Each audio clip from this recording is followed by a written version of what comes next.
Dynamic safety duo Billy Bowman and Xavier Watts are poised to make a ton of plays in Atlanta in the years to come.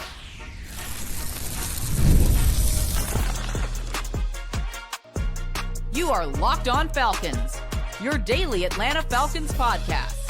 Part of the Locked On Podcast Network, your team every day. Welcome back, everyone, to another illustrious episode of the Locked On Falcons podcast, your daily Atlanta Falcons podcast, part of Locked On Sports Atlanta, your team every day.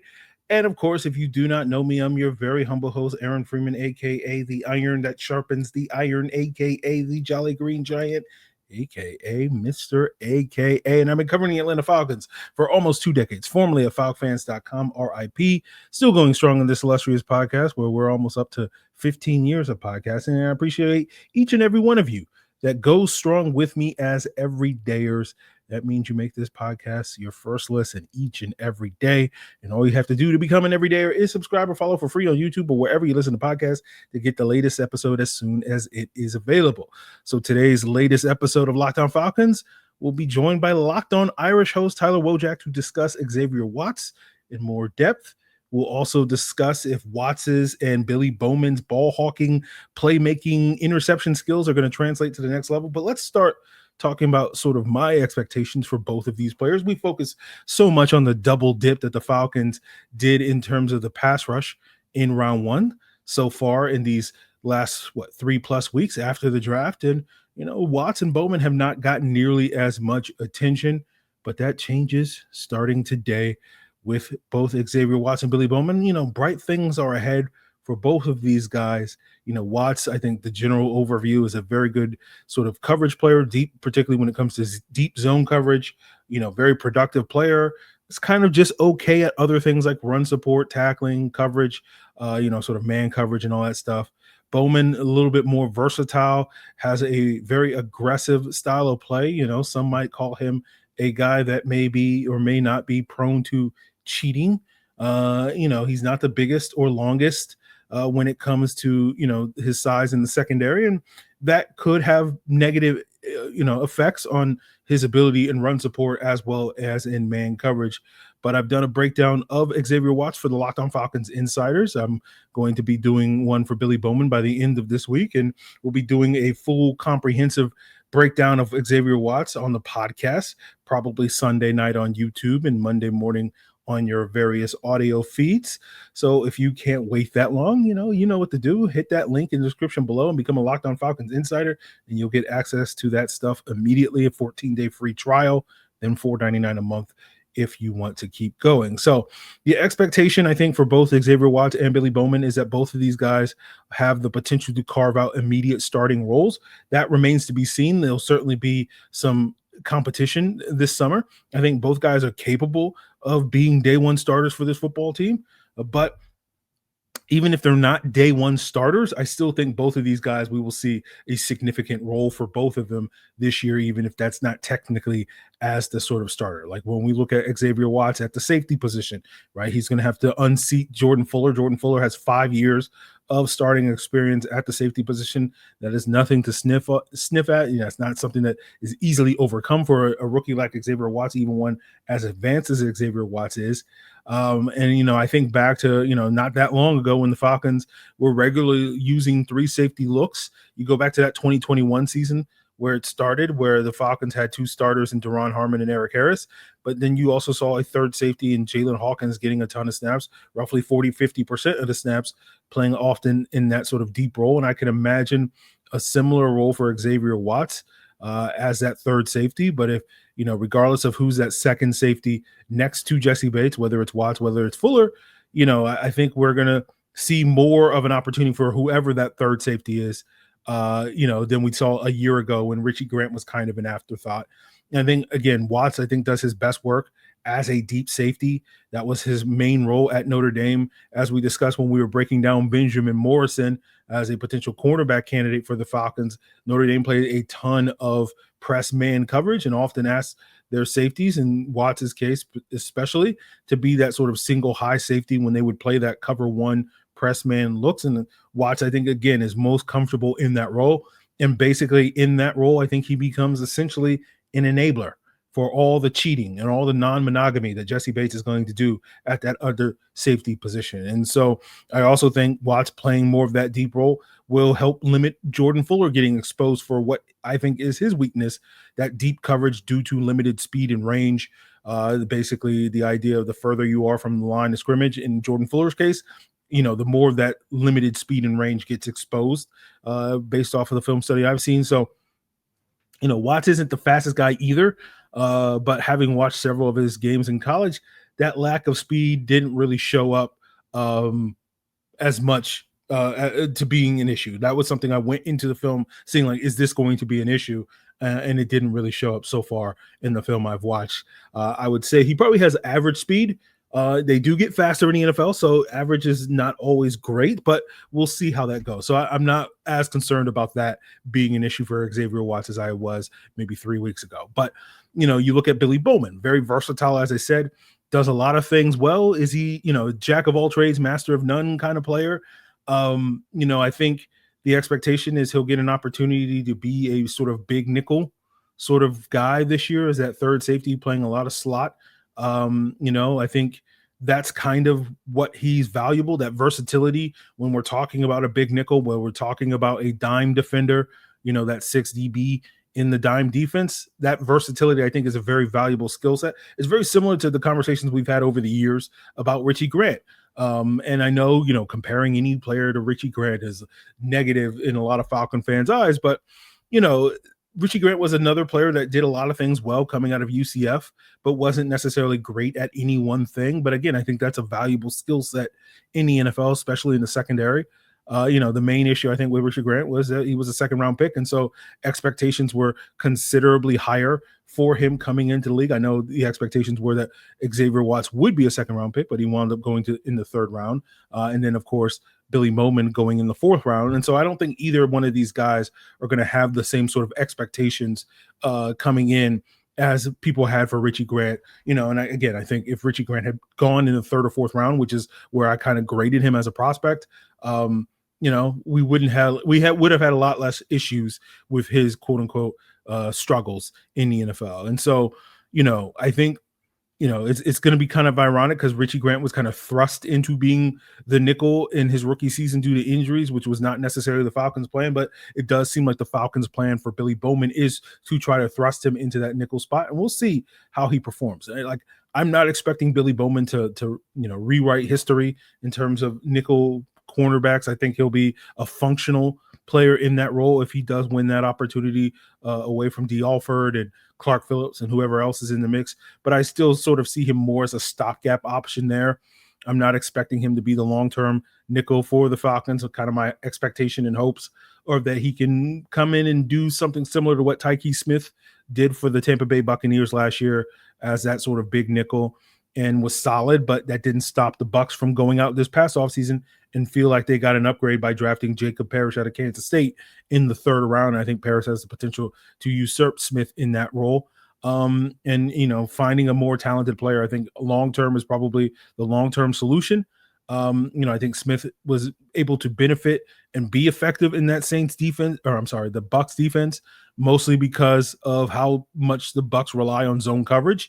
And so Smith's limitations maybe, as being more of that safety slot corner type didn't get necessarily exposed because of that. And so we'll see if the Falcons, are we going to see an increase in man coverage? Are we going to see still a reliance on zone coverage? Those are unknown questions at this point in time. Again, Jeff Ulbrich comes from a scheme that typically plays a lot more man than the Falcons have done over the last couple of years. We saw the Falcons be up and down last year with their zone versus man coverage uses. So I think they will probably play more man coverage than they did last year, but we'll see how much more this upcoming season. But ultimately, I think Bowman can be functional in that man coverage, but I don't know if he's really like solving your D. Alford problem, right? We've talked about this a bunch of times already on the podcast this offseason, where like D. Alford was always limited, going up against number one and number twos wide receivers, right? That's what I mean by your D. Alford problem, where it was like, when he was performing at a higher level in 22 and 23, D. Alford, that is, he was mostly still struggling against ones and twos,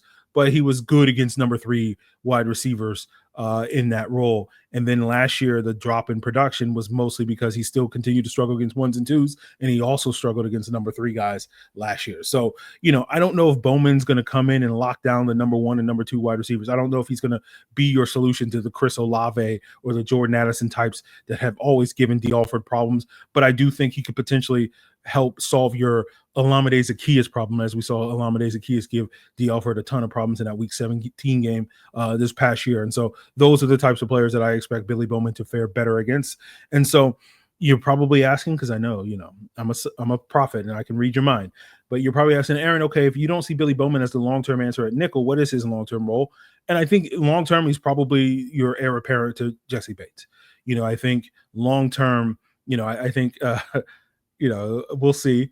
But I think Billy Bowman has a little bit of that, monogamy is a concept that he may or may not always believe in when it comes to his coverage assignments. He's a cheater. Okay, and he'll cheat from time to time.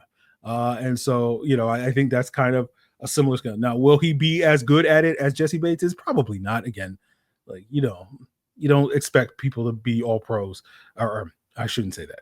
I don't expect people to be all pros coming into the draft. If they wind up becoming all pros, that's great. But you know what I'm saying?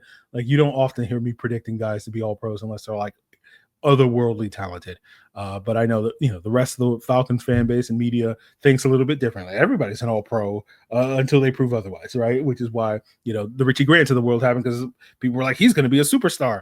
And then he wasn't. And then he's the worst player in the history of sports. No, but, I do think long-term, both Bowman and Watts are going to be a solid safety duo. I'm thinking sort of along the lines of Jordan Poyer and Micah Hyde, two very good players that may not necessarily have the sort of pedigree of being early round picks and all that stuff, but do wind up, playing 10 plus years in the NFL and being very good starters on very good defenses. That's kind of my vision for both Bowman and Watts, sort of that. So 2 players with bright futures. We'll take a deeper dive into those futures on future episodes of the podcast. But for the future of today's episode is that I did a little research on whether or not players like Bowman and Watts, guys that were very productive in college, guys that got a lot of interceptions in college, will they get a lot of interceptions in the NFL? And we'll break that down as we continue today's Locked On Falcons. So as a small business owner, your work doesn't end when the clock hits 5. Your business is always on your mind, which means when it's time to hire, you need a partner that works just as hard as you do. That's where LinkedIn Jobs comes in. When you clock out, LinkedIn clocks in, and LinkedIn makes it easy for you to post your job for free, share it with your entire network, and get qualified candidates all in one place. And when you post your job, LinkedIn has a new feature that's going to help you write job descriptions and quickly get your job in front of the right people with deep candidate insights. And here's a pro tip: when you add the hashtag hiring frame to your profile picture, and double your reach to qualified candidates. That's why 72% of small businesses say LinkedIn helps them find high quality hires. So post your job for free at linkedin.com/LockedOnNFL. That's linkedin.com/LockedOnNFL to post your job for free. Terms and conditions apply.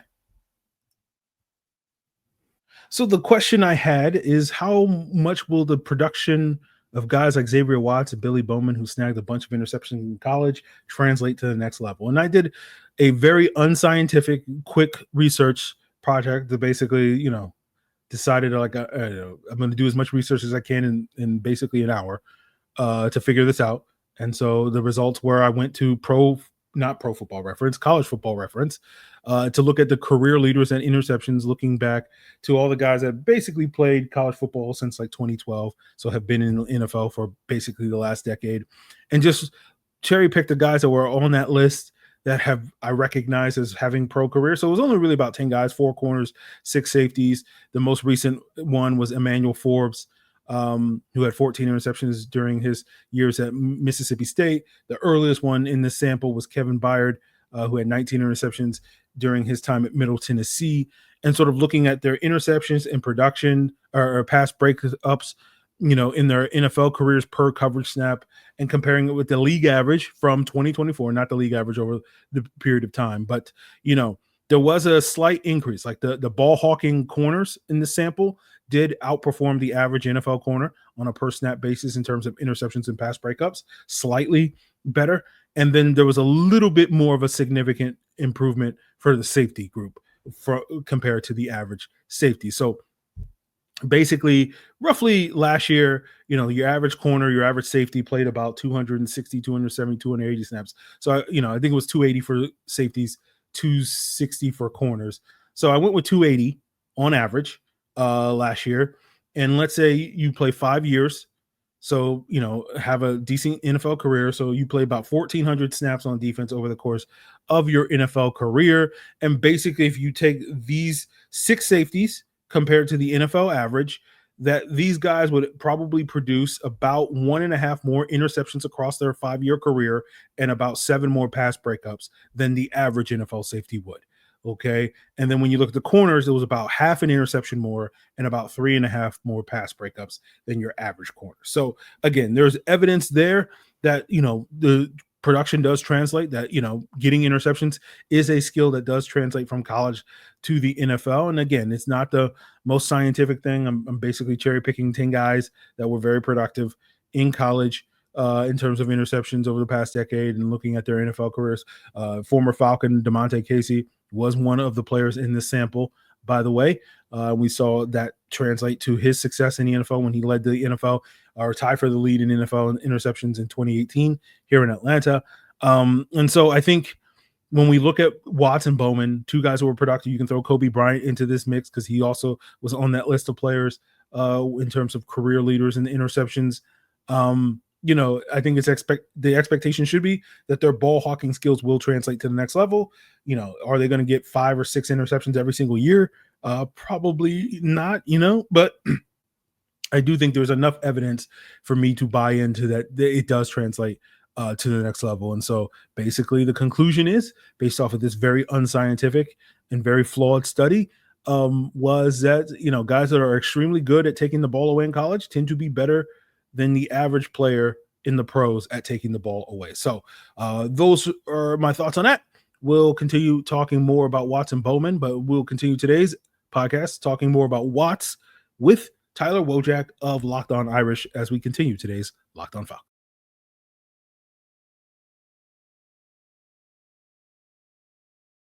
Welcome back, everyone. We are joined by an illustrious guest. He is the host of the Locked On Irish podcast.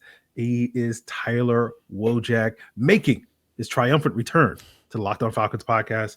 Last year, we talked about J.D. Bertrand. This year, we're talking about Xavier Watts, the Falcons' 3rd-round draft selection. Tyler, my friend, welcome to the show. Glad to be back, man. So let's talk about Xavier Watts. Like the pedigree, the production is off the charts.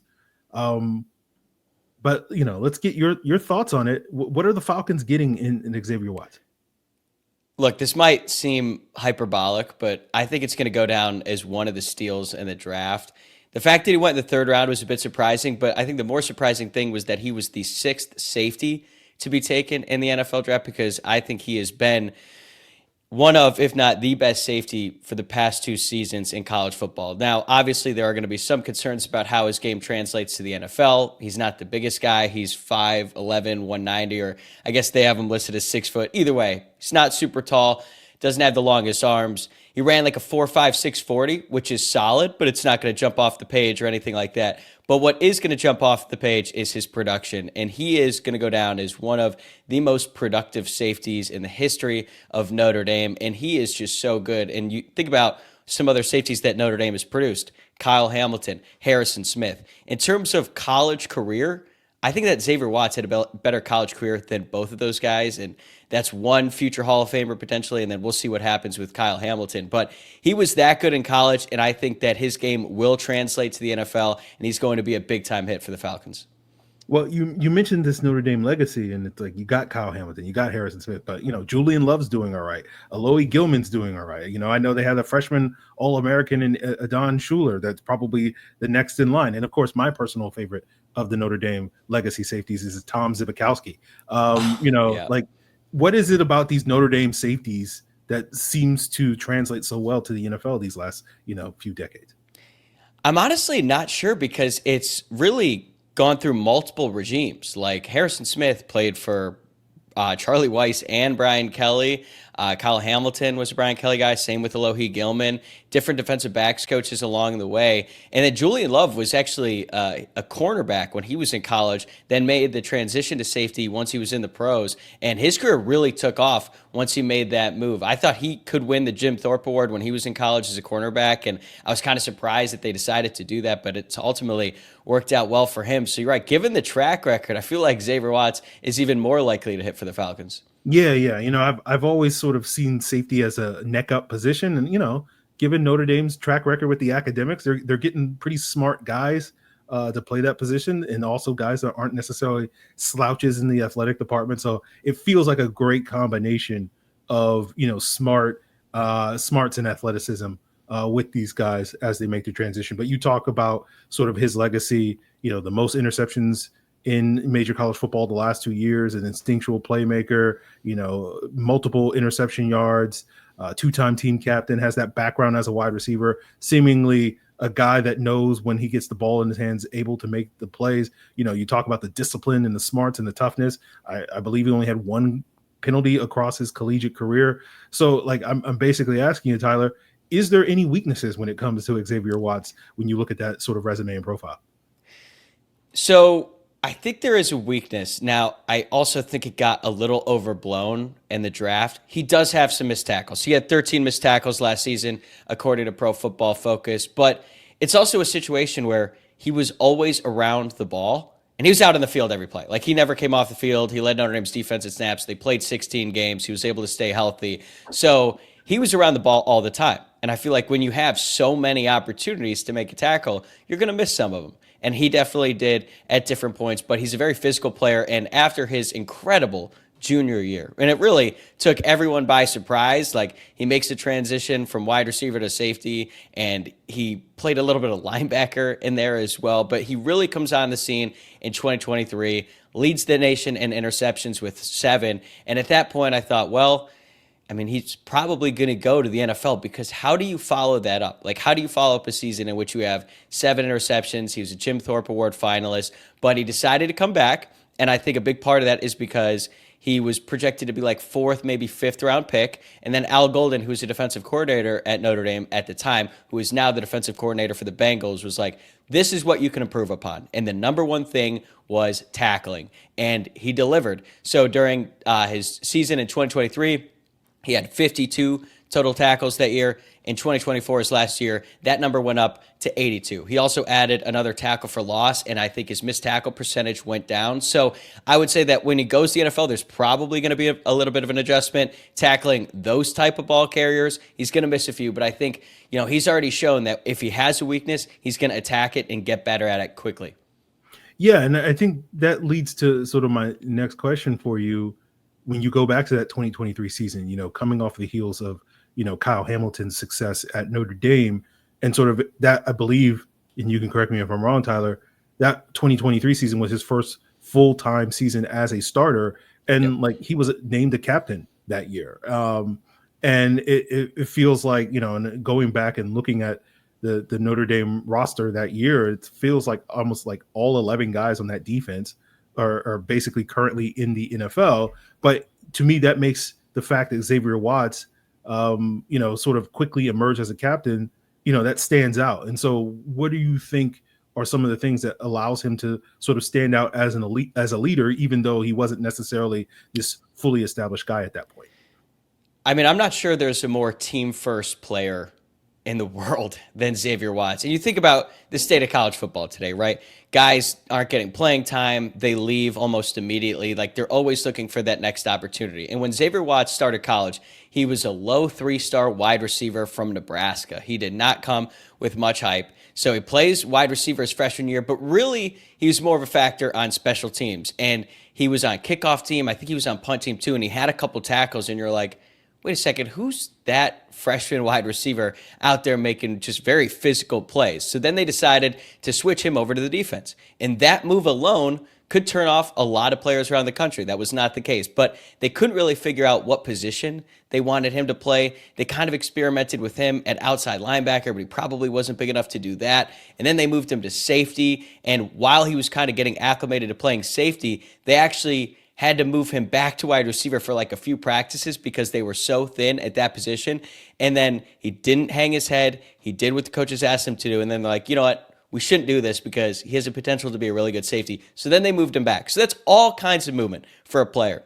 And I think for a lot of guys, they would get really frustrated, really discouraged, and, make the decision to leave. But Xavier Watts put the team first. He took all of it in stride and then finally found his niche at safety and then really got better. And I think the rest of the team looked at that and everything that he had to deal with. And it was really inspiring because he continued to put his head down and work. And he's not the most vocal guy in the world, but I think when it comes to leading by example, consistently putting the team first and then excelling when you get that opportunity, I think everyone else on the team saw what he went through and really looked up to him because he never complained. He always gave 110% effort and then started to really take advantage of his opportunities when he was out the field. And I think that resonates even more in this modern age when, guys don't normally do that anymore. But Xavier Watts was just a great example for the rest of the roster. Yeah, and hopefully all of those things, those intangibles, those tangibles that we're talking about with Xavier Watts translates to the next level. I think he has a bright future here in Atlanta playing next to Jesse Bates. He's going to learn from one of the best in the league. So you like that trajectory. He is already coming in to the building with all the things that you've talked about, Tyler, that make you think that he's going to be a good pro. And, playing next to Jesse Bates and seeing one of the best in the league to currently do it every single day only is going to help that. So I appreciate you, Tyler, for joining me on today's Locked On Falcons to talk more about Xavier Watts. And we look forward to maybe making this 3 for 3 next year when the Falcons wind up taking Emil Wagner, their offensive tackle, maybe in round 2 with that first round pick that the Falcons don't necessarily have. So I hope that we get another opportunity to talk about, some future Notre Dame contributor to the team. But let the people know some of the things that you're working on this summer over at Locked On Irish. Yeah, so we're in the heart of the offseason in college football, but we're still doing it daily at Locked On Irish. So go check us out. I know there's a lot of Notre Dame fans down in Georgia, certainly in the Atlanta area. So we're talking Notre Dame football, a little bit of basketball, though there hasn't been a lot of fun stuff going on with the basketball program, men's or women's lately. But yeah, check me out, Locked On Irish or at Tyler, WOJCIAK on X. So that's going to do it for us here on today's Locked On Falcons. Thanks to Tyler Wojciak for giving his insight into Xavier Watts. We'll have Locked On Sooners guys probably next week on the pod to talk about Billy Bowman. In addition to that Xavier Watts breakdown, which should be coming your way Sunday evening, but we still got, another day of content here on Locked On Falcons before we get to that point. And that should include our frequent guest, Jarvis Davis of Locked On Sports Atlanta. And I want to get probably into a conversation with Jarvis about whether or not the Falcons offense is good enough to carry this team to the playoffs. So that will be in store for you tomorrow's episode. So continue to make Locked On Falcons your first listen. And for your second listen, check out the Locked On NFL Scouting podcast with Joe Marino and Kyle Krabs. Football's going all summer long, right? Even if football's not going all summer long, and there's plenty of things to talk about, and Joe and Kyle will give you the scoop and the lowdown on all those things over at Locked On NFL Scouting with the Draft Dudes. It's all part of Locked On Podcast Network, your team every day.